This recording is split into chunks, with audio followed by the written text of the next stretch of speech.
Meditation is a phenomenal empowerment that you can do whatever is needed in the world, whatever, I mean that, and still remain untouched by the process of activities that we need to conduct in the world. If you sit here, your body is here, your mind is there, who you are is little away. This is the end of suffering, and this is meditativeness.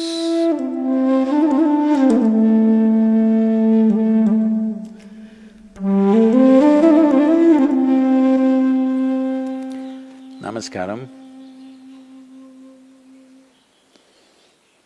Probably the second most repeated word, oft-repeated word in these last few weeks, apart from coronavirus, is meditation. Everybody is suddenly, people who had never meditated in their lives, never even considered that possibility, are now suddenly talking about meditation, the need to meditate, wanting to meditate. Let us examine this meditation, what this is. First of all, what does the word meditation mean? The English word meditation doesn't really mean anything, in the sense, it doesn't say anything specific. If anybody sits normally with their eyes closed, it's assumed they must be meditating. One can sit with their eyes closed and do many things. You can do japa, tapa, dharana, dhyana, samadhi, shunya, samyama. Or you might have just mastered the art of sleeping in vertical postures. So the word meditation in English language doesn't specify anything. Generally we assume, or generally people assume that meditation means dhyana. In Tamil Nadu it's dhyanam, if you go little north it's dhyana, if you go really up north it's dhyan. If you go further up it becomes chan, if you go little more east it becomes zen. Same thing. So, what is this dimension that we are trying to describe with this word meditation? One fundamental thing that we need to understand is, you cannot do meditation because meditation is a quality. A quality is a consequence of a certain process. You can initiate a process, you can conduct a process. You cannot conduct a quality. Quality is just a consequence. It is like you want flowers in your garden. You don't sit there and do flower meditation. You know what happened to the flower people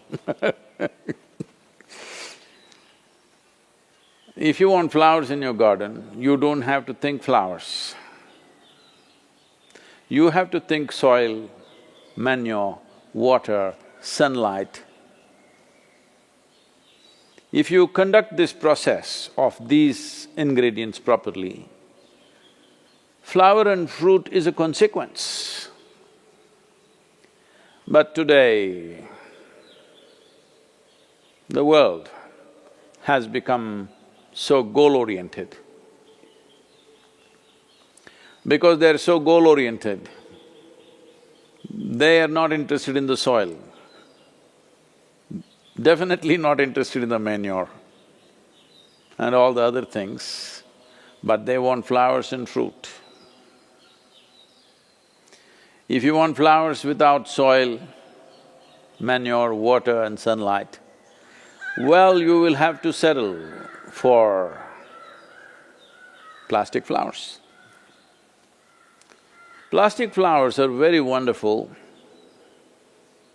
Those who think of utility, it serves you in many different ways.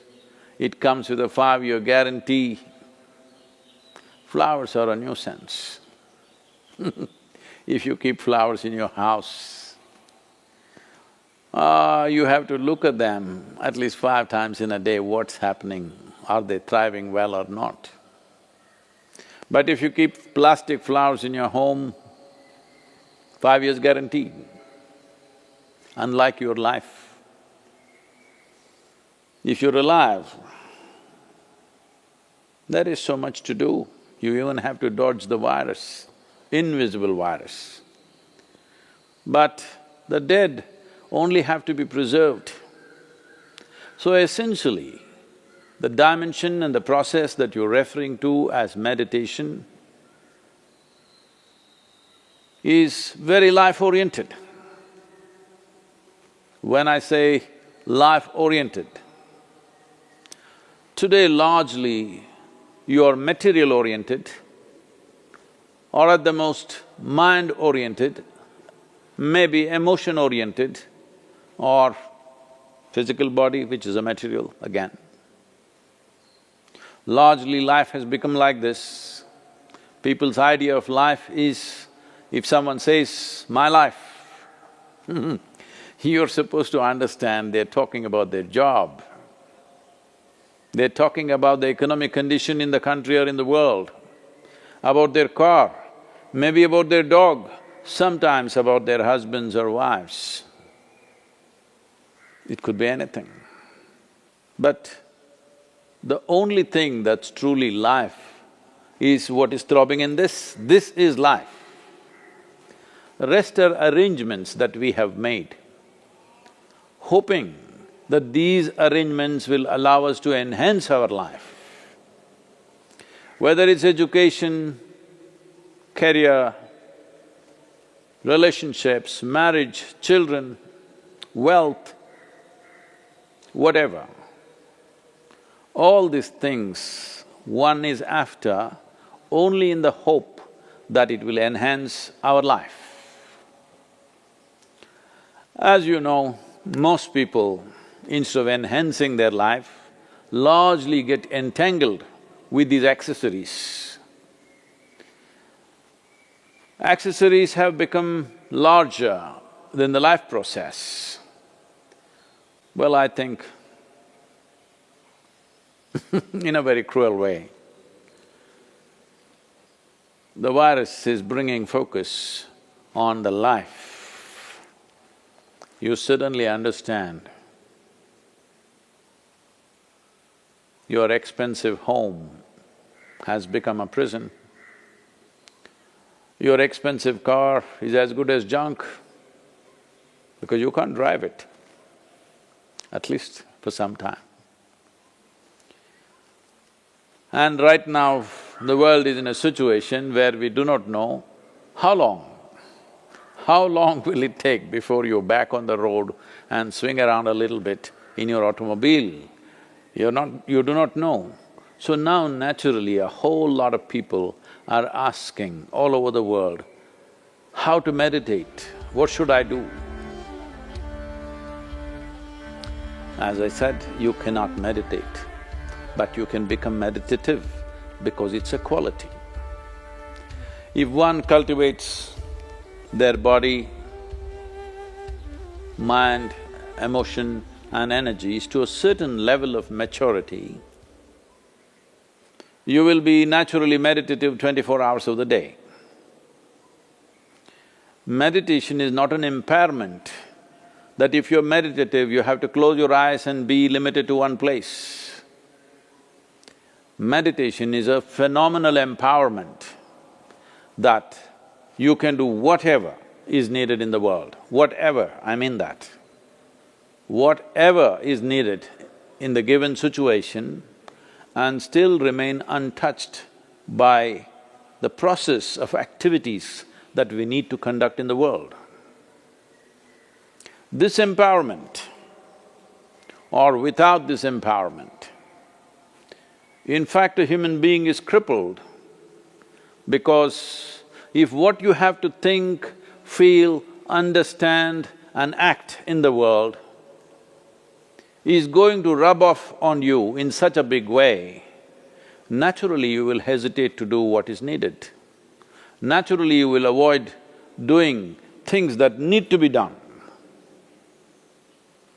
In a way, the moment you are in a state where your own activity and the activity of the world around you and the activity of your mind and your emotion, once they're impacting you every moment of your life, then in some way you will cripple yourself because naturally you would want to keep the scale of your life very limited because activity, thought, emotion, involvement with life can cause enormous amount of suffering. Once there is fear of suffering, knowingly or unknowingly, you will limit the scope and possibilities of your life. Meditation means just this, in a very simple way if we have to put it. If you sit here,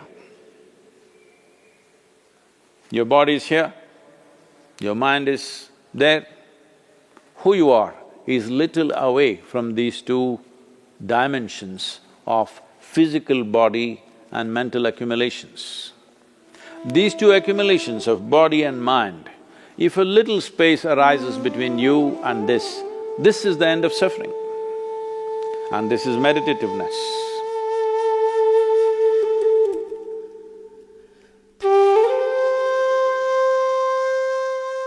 Isha Kriya is an extremely simple process but a powerful tool. These three ingredients, your breath, your thought and your awareness, in the right combination, if you use them, your ability to use the mind and the body is so greatly enhanced that you almost look superhuman for somebody else.